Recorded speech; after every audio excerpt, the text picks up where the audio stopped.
Kim Chu, biyaheng England para sa ASAP show, walang kasamang Paolo Avellino.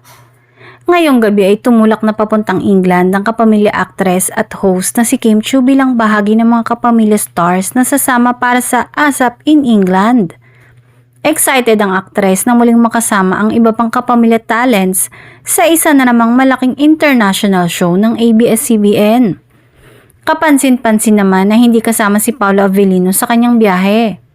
Matatandaang madalas na napapabalitang magkasama ang dalawa sa ilang travel at bonding moments. Kaya't agad itong napansin ng mga fans. Ayon sa ilang ulat, mananatili si Paolo sa Pilipinas dahil taping schedule pa ito at ibang commitment.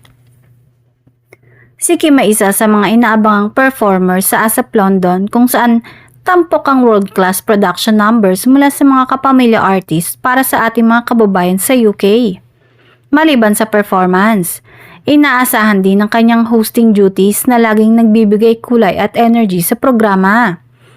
Marami namang fans ang nagpaabot ng suporta sa aktres at excited na makita siya sa international stage habang dala ang kanyang galing at charm para sa mga kapamilya abroad.